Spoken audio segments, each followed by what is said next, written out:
Hello everyone. आज का जो वीडियो है कि आपके एग्ज़ाम पॉइंट ऑफ व्यू से बहुत ही ज़्यादा इम्पॉर्टेंट है, क्योंकि हम इसमें माइक्रो इकोनॉमिक्स में जितने भी फॉर्मूले यूज़ होते हैं मैंने उसको एक वीडियो में लाने की कोशिश की है, ताकि आपको बहुत जगह स्पेशली फॉर्मूले के लिए ना जाना पड़े और एक सिस्टमेटिक वे में एक जगह आपके पास सारे फॉर्मूले हों। तो ये मैंने कई चीज़ों में किया है, जैसे कि अगर आप थ्योरीज़ देखें या थ्योरीज़ के साथ साथ बहुत सारे मैंने अलग अलग फॉर्मूले हैं, टेस्ट हैं, इन सब चीज़ के लिए मैंने अलग से आपको वीडियो बनाया है और ये सब देखने के लिए आप मेरे ही चैनल पे प्लेलिस्ट में देख सकते हैं। तो आज का ये बहुत इंपॉर्टेंट वीडियो होने वाला है, क्योंकि इसमें मैं माइक्रो इकोनॉमिक्स से रिलेटेड जितने भी फॉर्मूले हैं वो आपको exam point of view, exam के लिए स्पेशली बहुत इंपॉर्टेंट है। और जब भी आपको एग्ज़ाम में जाना हो आप ये गो थ्रू हो सकते हैं, सारे फॉर्मूले को एक साथ देख सकते हैं। तो बिना टाइम वेस्ट किए चलिए वीडियो को स्टार्ट करते हैं। और अगर वीडियो अच्छी लगे तो उसको अपने फ्रेंड के साथ ज़रूर शेयर करिएगा और लाइक करना मत भूलिएगा।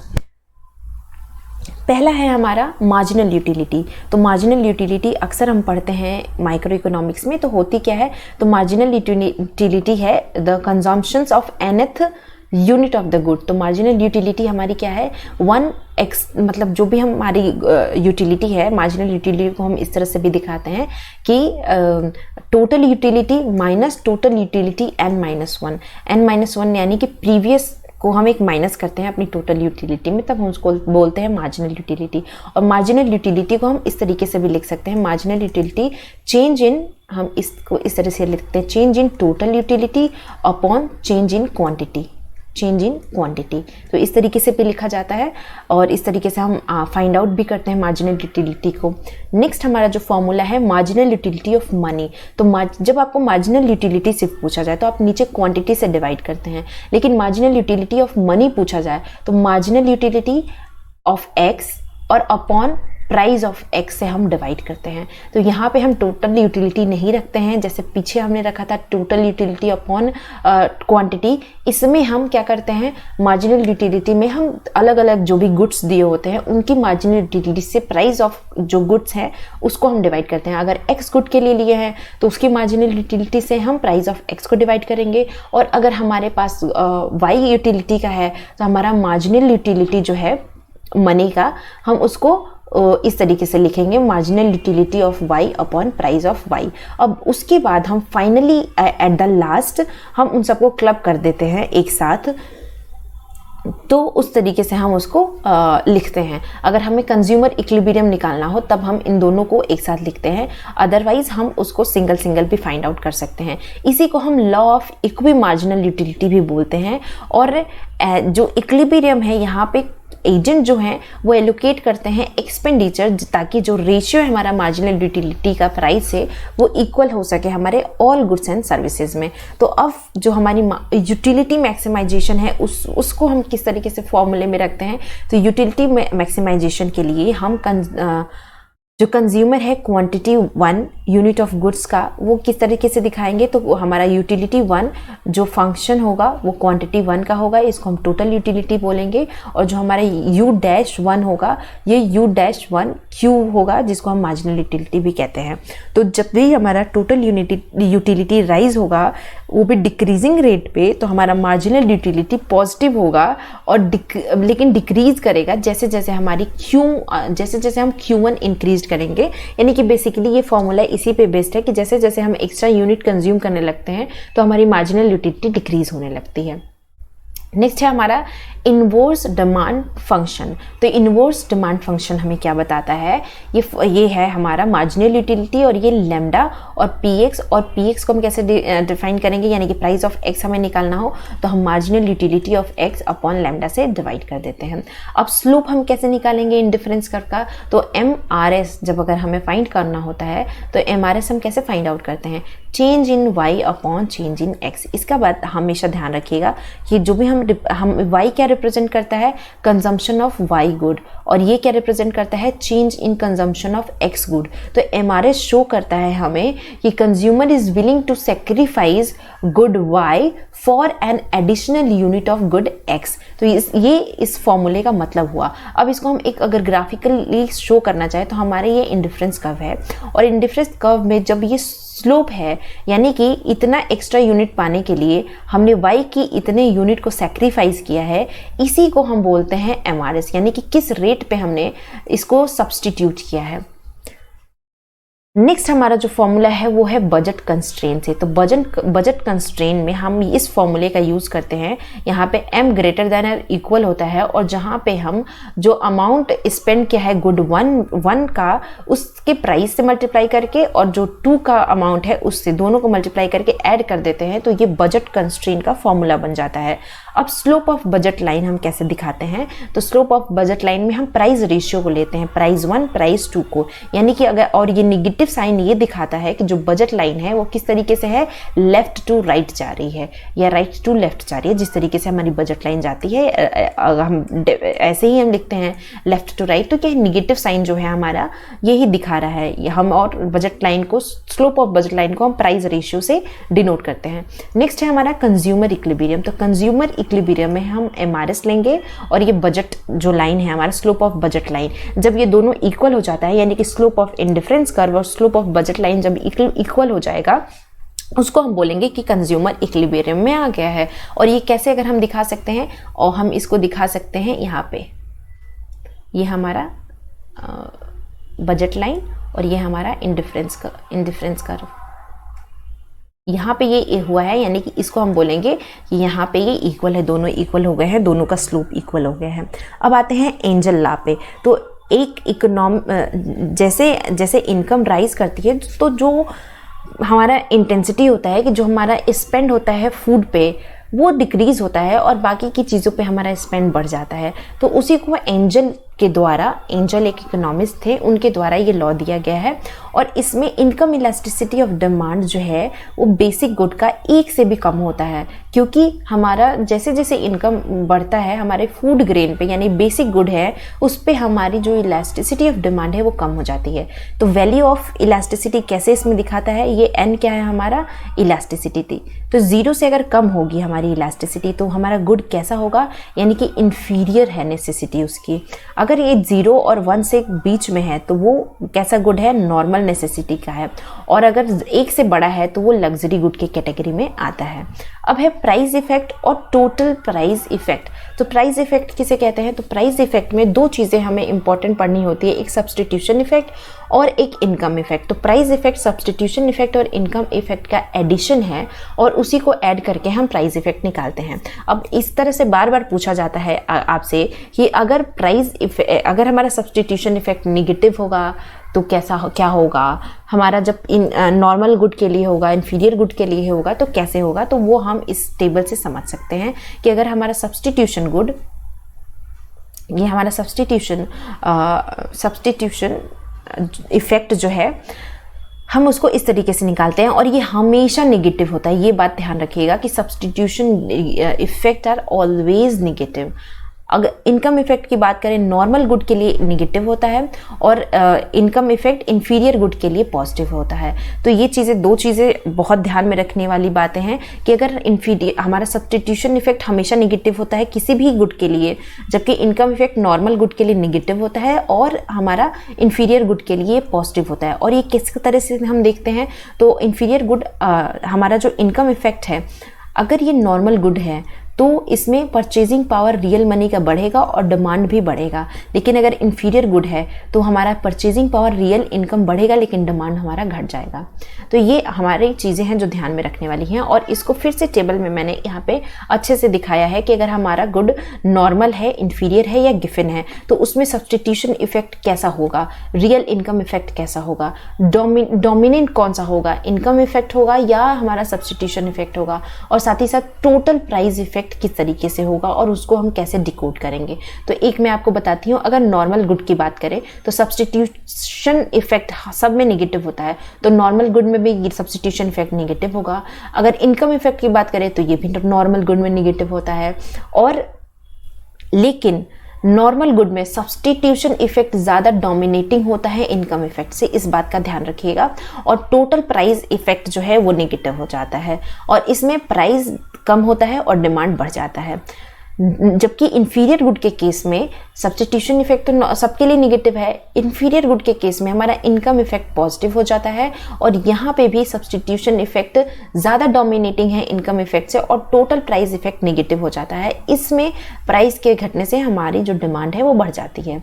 जबकि गिफिन गुड में ये थोड़ा उल्टा होता है, गिफिन गुड में substitution effect negative, income effect positive होता है और यहाँ पे पहली बार इनकम इफेक्ट सब्स्टिट्यूशन इफेक्ट को डोमिनेट करता है और प्राइस इफेक्ट हमारी पॉजिटिव हो जाती है और प्राइस के डिक्रीज होने की वजह से हमारा डिमांड भी डिक्रीज हो जाता है। तो इसीलिए इसको हम गिफिन गुड कहते हैं। ये स्पेशल केस है इंफीरियर गुड का। आई होप आप लोगों को price effect, income effect, substitution price effect, income effect और सब्स्टिट्यूशन इफेक्ट की रिलेशनशिप इसमें समझ में आए होंगे। उसके साथ साथ किस तरीके से हम ओन प्राइस इलास्टिसिटी, तो प्राइस इलास्टिसिटी जो है वो हमारी कंपनसेटिंग डिमांड है और P/M हम उसको इस तरह से हम दिखा सकते हैं। बट वो मेन जो है ये वाला टेबल है जो आपको ध्यान में रखने वाली चीज़ें हैं। नेक्स्ट है हमारा प्राइस इलास्टिसिटी ऑफ डिमांड, या कोई इलास्टिसिटी हम कैसे निकालते हैं। तो अगर प्राइस इलास्टिसिटी हमें निकालना हो तो उसको हम कैसे निकालते हैं। तो प्राइस इलास्टिसिटी जो है वो निकालने के लिए हमें क्या करना होता है, परसेंटेज चेंज, यानी कि हमें इलास्टिसिटी हमेशा चेंज निकालनी होती है। तो परसेंटेज चेंज निकालते हैं, वो भी क्वांटिटी डिमांडेड और upon percentage change of price of goods, ये हम निकालते हैं। तो इस तरीके से हम करते हैं। ये हमारा प्राइस इलास्टिसिटी है, तो प्राइस ऑफ गुड नीचे आया है। इसी तरह से इनकम इलास्टिसिटी होगी तो इनकम ऑफ गुड नीचे आएगा। कोई भी इलास्टिसिटी हो हम इसी तरह से फॉलो करेंगे। अब हम इसको कैसे लिखते हैं, तो अगर इलास्टिसिटी ऑफ डिमांड है तो उसको चेंज कैसे दिखाता है क्वांटिटी डिमांड में, तो परसेंटेज चेंज है तो 100 लगेगा ही, तो चेंज इन Q अपॉन चेंज इन P और इंटू 100 और क्वांटिटी चेंज इन प्राइस के लिए change in P upon P into 100। और बाकी इसको जब हम सॉल्व करेंगे तो ये इस तरीके से आएगा और हमेशा इसका साइन निगेटिव होता है इसका। अब इसमें P हमारा इनिशियल प्राइस है और हम कैसे DQ को हम Q1 और Q2 से करेंगे और डेल्टा P को हम P1 और P2 से निकालते हैं। नेक्स्ट है हमारा ज्योमेट्रिकल मेथड और या तो पॉइंट मेथड। ये केस 1 है। जब भी हमें निकालना होगा इलास्टिसिटी, वो भी ज्योमेट्रिकल मेथड से, तो अगर स्ट्रेट लाइन डिमांड कर्व है तो उसमें हमारी इलास्टिसिटी ज्योमेट्रिकल मेथड से कैसे होगी। तो सपोज करिए मैं आपको यहाँ पे बना दे रही हूँ, इलास्टिसिटी हमारी स्ट्रेट लाइन है। तो अब हम कैसे इलास्टिसिटी निकालेंगे, तो स्ट्रेट लाइन पे इलास्टिसिटी हर एक पॉइंट पे डिफरेंट होती है। मेरा थोड़ा पॉइंटर गड़बड़ काम कर रहा है आज, मैं यहाँ पे बना दे रही हूँ। ये जो है, चलिए इस पे बात कर लेते हैं, इस पॉइंट पे। तो इस पॉइंट पे हमारी इलास्टिसिटी 0 होती है, इधर से बढ़ते बढ़ते जाती है, यानी कि इधर से बढ़ते बढ़ते इलास्टिसिटी जाती है हमारी और इस पॉइंट पे क्या हो जाती है, ये इन्फिनिटी। तो इस बात का ध्यान रखेंगे। तो इसको हम कैसे निकालते हैं, तो इलास्टिसिटी अगर हमें किसी एक पॉइंट पे निकालनी हो तो उसका lower segment upon upper segment, तो लोअर सेगमेंट से नीचे वाले वैल्यू और अपॉन ऊपर वाली वैल्यू को हम डिवाइड कर देंगे तो हमें मिल जाता है स्ट्रेट लाइन डिमांड कर्व की इलास्टिसिटी। अब हम आते हैं रेगुलर हाइपरबोला डिमांड कर्व की इलास्टिसिटी कैसे निकालेंगे। तो रेगुलर हाइपरबोला डिमांड कर्व की इलास्टिसिटी हमेशा 1 के इक्वल होती है और इसको हम बोलते हैं unitary elastic demand curve. Total, अब फिर एक है हमारा मेथड टोटल एक्सपेंडिचर मेथड। तो टोटल एक्सपेंडिचर मेथड से हम किस तरीके से निकालते हैं, तो यहाँ पे 3 पॉसिबल सोल्यूशन होते हैं टोटल एक्सपेंडिचर मेथड में। पहला कि अगर हमारा प्राइस जो है वो राइज होगा या तो फॉल होगा, तब टोटल एक्सपेंडिचर हमारा रिमेन कांस्टेंट होगा और डिमांड ऑफ गुड को हम इलास्टिसिटी हम बोलेंगे यूनिटरी इलास्टिसिटी, और यहाँ पे हमारी इलास्टिसिटी 1 हो जाएगी। दूसरा जो केस है उसमें डिमांड या तो राइज होगा या तो फॉल होगा with the rise and fall of price of goods, demand नहीं, price of goods, rise and fall of price of goods. तो हमारा जो टोटल एक्सपेंडिचर है या तो वो फॉल करेगा और या तो वो राइज करेगा और जो हमारा डिमांड ऑफ गुड्स है वो ग्रेटर दैन यूनिटरी इलास्टिक होगा। तो इसको हम इस तरीके से शो करेंगे। मॉड में वैल्यू इसलिए रखें क्योंकि हम नेगेटिव साइन को इग्नोर करते हैं यहाँ पे। उसके बाद हमारा राइज और फॉल इन प्राइस, अगर टोटल गुड्स का है और एक्सपेंडिचर राइज करती है तब हमारा डिमांड ऑफ गुड्स क्या होगा, यूनिटरी इलास्टिसिटी से कम होगा, और उसको हम इस तरीके से शो करते हैं हमारा लास्ट में जो ये नेक्स्ट है हमारा cross price elasticity of good X with respect to price of good Y. तो यहाँ पे हम गुड एक्स का किसी अदर गुड्स के प्राइस से हम क्रॉस इलास्टिसिटी निकालते हैं। तो उसमें हम कैसे करते हैं, तो NXP यानी कि हमारा क्रॉस इलास्टिसिटी, और इसको हम निकालने के लिए हम जो हमारा फर्स्ट गुड है उसकी क्वांटिटी डिमांडेंट यानी change in quantity demanded of good X, और अपॉन क्या करते हैं हम प्राइस का चेंज इन प्राइस। तो चेंज इन प्राइस यानी कि यहाँ पे डेल्टा पी वाई अपॉन ये ऊपर चला जाएगा P। और क्रॉस इलास्टिसिटी हम कैसे निकालते हैं आपको मैंने पहले भी बताया था, तो उस तरीके से हम इसको सॉल्व करते हैं। अब इसकी जो वैल्यू होती है 0 होती है परफेक्ट कॉम्प्लीमेंट में और 1 होती है परफेक्ट सब्स्टिट्यूट में। तो ये चीज़ें ध्यान रखिएगा कि क्रॉस इलास्टिसिटी की जो वैल्यू है वो 0 होती है परफेक्ट कॉम्प्लीमेंट में और 1 होती है परफेक्ट सब्स्टिट्यूट में। अब हम चलते हैं नेक्स्ट पे, हमारा जो फॉर्मूला है इनकम इलास्टिसिटी ऑफ डिमांड। तो इलास्टिसिटी कोई भी हो हम क्या करते हैं, चेंज इन क्वांटिटी डिमांडेंट ऊपर और चेंज इन इनकम नीचे। अब कैसे निकालते हैं इसको मैंने ऑलरेडी आपको बताया था, ये चेंज इन हमारा क्वांटिटी डिमांडेंट हो गया और ये अपॉन ये 100 मल्टीप्लाई से करेंगे यहाँ पे, और चेंज इन हमारा इनकम और एक सेकेंड और इनटू 100। मेरा स्टाइलस थोड़ा काम नहीं कर रहा है इस वजह से थोड़ा सा डिले हो रहा है। अब ये 100 कैंसिल हो जाएगा और इसको हम अगर अच्छे से लिखेंगे तो हमारा इस तरह से ये लिखा जाएगा। तो ये है हमारा formula of income elasticity of demand, और हमेशा निगेटिव होता है income elasticity of demand inferior good के लिए और पॉजिटिव होता है नॉर्मल गुड के लिए, इस बात का ध्यान रखिएगा। नेक्स्ट है हमारा इनडायरेक्ट यूटिलिटी फंक्शन। तो इनडायरेक्ट यूटिलिटी फंक्शन हम कैसे फाइंड आउट करते हैं, तो डायरेक्ट हो या इनडायरेक्ट यूटिलिटी फंक्शन हो तो उसमें हम क्या करते हैं u x y, और ये है डायरेक्ट यूटिलिटी फंक्शन।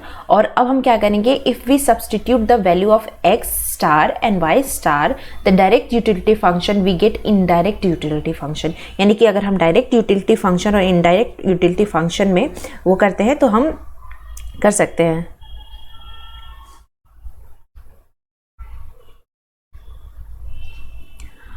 इसको हम लिखेंगे कैसे, v equal to u x star y star, और u हमारा x स्टार का फंक्शन है p1 p2 m और y का फंक्शन है y स्टार का p1 p2 और m, और इन सबको हम क्या बोलते हैं, इनडायरेक्ट यूटिलिटी फंक्शन। नेक्स्ट है हमारा एंजल एग्रीगेशन। तो एंजल एग्रीगेशन कैसे फाइंड आउट करते हैं, तो एंजल एग्रीगेशन में हम px अपॉन m हमारा इनकम और यहाँ पे ये elasticity of demand for m good, income elasticity of demand for m good, और यह है income elasticity of demand for y good. तो एंजल एग्रीगेशन के लिए हम सबसे पहले ये हमारा px अपॉन m है जो है वो है share of money spend of good x, यानी कि हम किसी गुड में शेयर ऑफ मनी कितना एक्सपेंड करते हैं और इसमें किसी गुड में y गुड में कितना एक्सपेंड करते हैं। तो ये है हमारा share of money good expend 1, और ये हमारी इलास्टिसिटी है, और ये elasticity of good demand for good Y है। तो ये आपको इस सॉल्व करने के लिए सबसे पहले इसकी इलास्टिसिटी निकालनी होगी, इसकी इलास्टिसिटी निकालनी होगी, और फिर आपको इस पुटअप कर दोगे तो आपको एंजल एग्रीगेशन मिल जाएगा। नेक्स्ट है हमारा रॉयज आइडेंटिटी। तो रॉयज आइडेंटिटी हम कैसे फाइंड आउट करते हैं, अक्सर एग्जाम में ये आइडेंटिटी पूछी जाती है। तो रॉयज इनडायरेक्ट यूटिलिटी फंक्शन निकालता है इस आइडेंटिटी में, और जिसमें हम v से डिनोट करते हैं, और v किसके इक्वल होता है, m स्क्वायर जो इनकम है अपॉन 4 p स्क्वायर x, यानी कि price of x goods, price of y good, और प्राइस ऑफ x गुड का ये स्क्वायर होता है। अब हम इसको हम x1 p1 p2 और m के कैटेगरी से कैसे निकालते हैं, तो ये derivation of dw upon dpx upon और ये dv अपॉन dm। तो हम इनको पहले सबसे पहले हम माइनस का इसको डिवाइड करते हैं p के टर्म में और फिर ये इनकम के टर्म में। उसके बाद हम यहाँ पे जब हम इसको डिफरेंशिएट करेंगे तो हमें ये वैल्यू मिलेगी, उसके बाद ये वैल्यू मिलेगी, और जब सब काट पीट लेंगे हमें तो हमें मिलेगा m अपॉन 2px। तो अब हमारा x का जो फॉर्मूला होगा एग्जैक्टली इनडायरेक्ट यूटिलिटी फंक्शन का वो है m अपॉन 2px। नेक्स्ट है हमारा रिलेशनशिप बिटवीन थ्री इलास्टिसिटीज। थ्री इलास्टिसिटीज का रिलेशनशिप हमेशा जीरो के इक्वल होता है।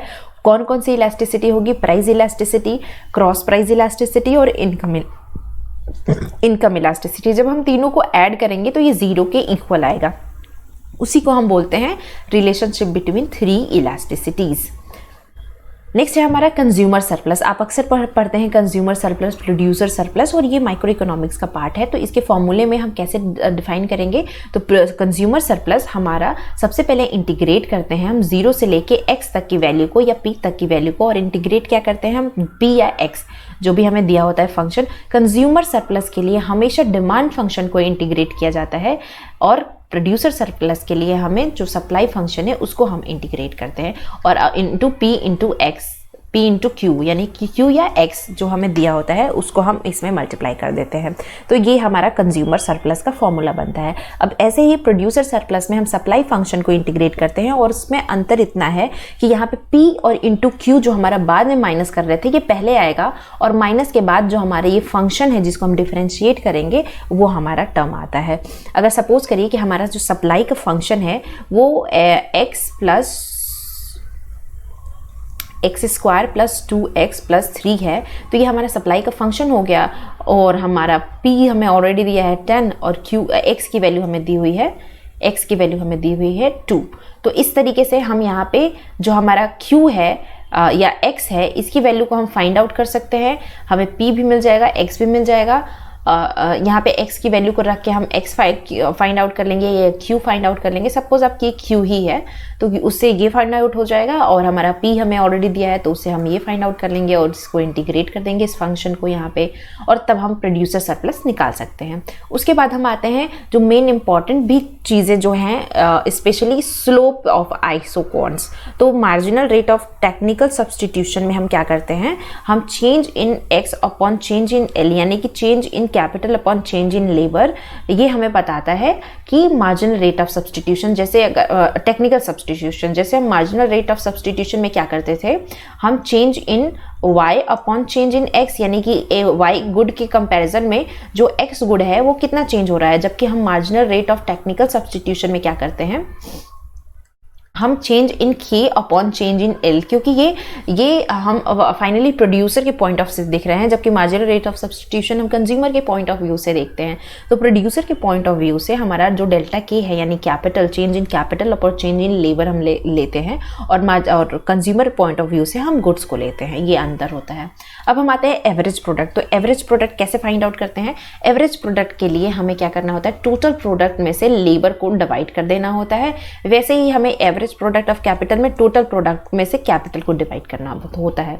अगर हम मार्जिनल की बात करें तो मार्जिनल में हमें चेंज इन टोटल प्रोडक्ट में से चेंज इन लेबर को डिवाइड करना होता है जब मार्जिनल प्रोडक्ट ऑफ लेबर पूछा हो, और अगर मार्जिनल प्रोडक्ट ऑफ कैपिटल पूछा हो तो हमें क्या करना होता है? चेंज इन टोटल प्रोडक्ट में से चेंज इन कैपिटल को डिवाइड करना होता है। अब हम आते हैं output elasticity of labour. Output elasticity of labour को कैसे दिखाते हैं? तो percentage change of output upon percentage change in labour. अगर इनकम को बोलेंगे तो percentage change of output upon percentage change in income. अगर प्राइस इलास्टिसिटी से फाइंड आउट करना चाहेंगे तो कैसे लिखेंगे? Percentage change of output upon percentage change of price. तो किसी भी चीज़ की इलास्टिसिटी हम फाइंड आउट कर सकते हैं इस फॉर्मूले को निकाल के। अब है आउटपुट इलास्टिसिटी ऑफ कैपिटल। हम सिमिलरली इसी तरह से लिखेंगे, बट हम आउटपुट इलास्टिसिटी ऑफ नीचे यहाँ पे लेबर की जगह कैपिटल आ जाएगा। तो इस तरह से हम किसी भी इलास्टिसिटी को फाइंड आउट कर सकते हैं, जो कि हमें बहुत कंफ्यूजिंग लगता है कभी कभी। अगर लेबर दे दिया, कैपिटल दे दिया तो थोड़ा सा ट्रिकी लगने लगता है, बट ये बहुत ईजी है। अब हम आते हैं इलास्टिसिटी ऑफ सब्सटीट्यूशन। तो इलास्टिसिटी ऑफ सब्सटीट्यूशन को हम इस तरह से डिनोट करते हैं, और यहाँ पे हम क्या करते हैं? Change in percentage change in labour upon capital upon percentage change in marginal rate of substitution. और मार्जिनल रेट ऑफ सब्सटीट्यूशन निकालने का भी तरीका आपको पता है। अब यहाँ पे चेंज इन लेबर और चेंज इन कैपिटल को हम पहले ऊपर रखेंगे, उसके बाद मार्जिनल रेट ऑफ सब्सटीट्यूशन कैसे नीचे डिवाइड करेंगे तो हमें रेट इलास्टिसिटी ऑफ सब्सटीट्यूशन मिल जाएगा। अब हम चलते हैं टोटल कॉस्ट पे। तो टोटल कॉस्ट क्या होता है? तो टोटल कॉस्ट हमारा बहुत इंपॉर्टेंट चैप्टर है माइक्रो इकोनॉमिक्स का, जो टोटल वेरिएबल कॉस्ट और टोटल फिक्स्ड कॉस्ट को मिलकर बनाया जाता है। तो उससे निकलता है हमारा total cost. Total cost variation क्या हो है, टोटल कॉस्ट वेरिएशन हमारा सम अप होता है मार्जिनल कॉस्ट का, और जो इसका रेंज है वो I1 से लेके N तक जाता है। टोटल वेरिएबल कॉस्ट कैसे निकालते हैं, जैसे हम मार्जिनल लेबर निकालते थे, एवरेज प्रोडक्ट ऑफ लेबर निकालते थे, वैसे ही हम एवरेज वेरिएबल कॉस्ट भी निकालेंगे। हम टोटल वेरिएबल कॉस्ट में से हम हमारा जो आउटपुट है उसे डिवाइड कर देंगे। वैसे ही टोटल फिक्स्ड कॉस्ट के लिए हमें टोटल फिक्स्ड कॉस्ट में से हम वो आउटपुट को डिवाइड कर देंगे, तो हमें मिल जाएगा टोटल फिक्स्ड कॉस्ट या टोटल वेरिएबल कॉस्ट। अब हम आते हैं एवरेज कॉस्ट पे, तो एवरेज कॉस्ट के लिए हमें टोटल कॉस्ट से क्यू को डिवाइड कर देना होगा, और एवरेज कॉस्ट किसका एडिशन होता है, एवरेज वेरिएबल कॉस्ट का प्लस एवरेज फिक्स्ड कॉस्ट का, जो मैंने यहाँ पे मेंशन किया है। अब हम आते हैं टोटल कॉस्ट इज अ जो TC है टोटल कॉस्ट है, Q है हमारा आउटपुट है। अब मार्जिनल कॉस्ट कैसे निकालेंगे, तो जहाँ पे मार्जिनल शब्द है यानी कि चेंज को दिखाता है, तो मार्जिनल कॉस्ट टोटल कॉस्ट जैसा ही है, बस हम आगे चेंज लगा देंगे, यानी कि delta TC upon delta Q, total cost upon change in quantity. इसी तरह से कोई भी मार्जिनल चीज़ पूछे यानी कि वो चेंज को बताता है। अब आउटपुट मैक्सिमाइजेशन कंडीशन कैसे निकालते हैं, तो marginal rate of technical substitution for L and K, उसको निकालने के लिए हम 3 चीज़ों से निकाल सकते हैं। या तो हम marginal product of labour upon marginal product of capital करेंगे, या तो हम जो मैंने पहले बताया था formula DK upon del L करेंगे, या तो वेज अपॉन हम रेट कर लेंगे। तो इस तरीके से हम मैक्सिमम कंडीशन को फाइंड आउट कर सकते हैं। अब आता है टोटल रेवेन्यू, हमने प्रोडक्ट का पढ़ लिया, कॉस्ट का पढ़ लिया, अब आता है रेवेन्यू। तो टोटल रेवेन्यू हमारा क्या होता है, average cost average revenue into quantity.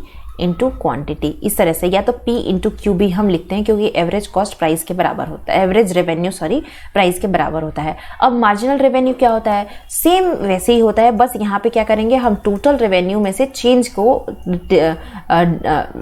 In total revenue upon change in Q, जो यहाँ पे लिखा है चेंज इन, जहाँ भी मार्जिनल जाए आपको टोटल रेवेन्यू के चेंज को और आउटपुट के चेंज से डिवाइड कर देना है। और एवरेज रेवेन्यू में बस ये चेंज नहीं रहता है, बाकी सेम फॉर्मूला रहता है। अब हम आते हैं प्रॉफिट पे। तो प्रॉफिट क्या है, जैसे हमने निकाला था, तो प्रॉफिट हमें बताता है, अक्सर आपसे पूछा जाता है ये क्वेश्चन, तो profit total revenue minus total cost, ये हमें प्रॉफिट बताता है। अब लर्नर्स इंडेक्स क्या है, लर्नर इंडेक्स ये मोनोपोली के लिए अलग अलग इंडेक्स है फाइंड आउट करने के लिए। तो मोनोपोली इंडेक्स क्या, लर्नर इंडेक्स क्या है, the index is the percentage markup of price over marginal cost. तो इसमें लर्नर इंडेक्स हम कैसे फाइंड करते हैं, ये मोनोपोली के लिए है लर्नर इंडेक्स। तो learner index equal average revenue minus marginal revenue upon average revenue.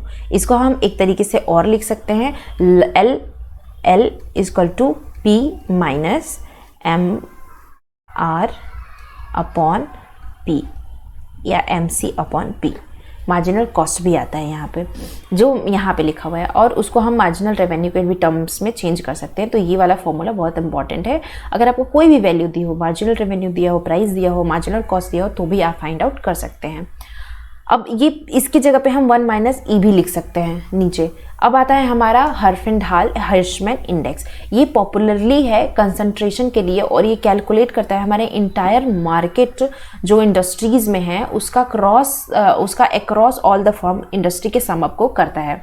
अब इसमें क्या है, ये स्क्वायर करता है हर एक ith फर्म का। अब जैसे आपके पास बहुत सारे फर्म्स है, 10, 15, 20 कितने भी फर्म्स होंगे, उसके नंबर ऑफ फर्म्स के इंडस्ट्री के जो मार्केट शेयर है उसको बस स्क्वायर करके ऐड कर देना है, कितने भी हो, उसी को हम बोलते हैं हर्फिंडाल हिर्शमैन इंडेक्स, HHI इंडेक्स। जैसे यहाँ पे कुछ है nth नंबर, बस इसको स्क्वायर करना है, ऐड कर देना है, इसको हमें हर्फिंडाल इंडेक्स बोलते हैं।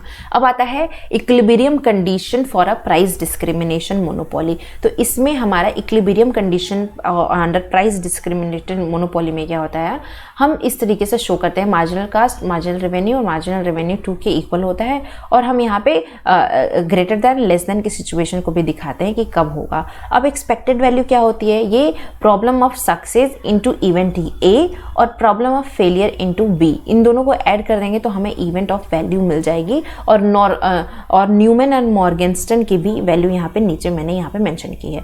तो इस तरीके से ये सारी जो चीज़ें हैं ये एक तरह से फॉर्मूला शीट है आपके लिए जो पूछा जाता है हमेशा एग्ज़ाम में। तो आप इस फॉर्मूले को एक बार एग्ज़ाम में जाने से पहले रिवाइज कर लीजिएगा ताकि आपका सारा कंसेप्ट क्लियर हो जाए माइक्रो इकोनॉमिक्स में। तो माइक्रो इकोनॉमिक्स का एक तरह से ये पूरा सोल है। आपको इस फॉर्मूले को अगर आपने याद रखा है तो आप इजीली सारे क्वेश्चंस को कर सकते हैं। तो आई होप आप लोगों को ये वीडियो और ये सिस्टमैटिक ढंग से जो मैंने एक जगह लाने की कोशिश की है ये आपको अच्छी लगी होगी। अगर आपको अच्छी लगे तो मुझे कमेंट सेक्शन में ज़रूर बताइएगा और लाइक ज़रूर करिएगा। अपने फ्रेंड के साथ शेयर करना मत भूलिएगा। Thank you so much and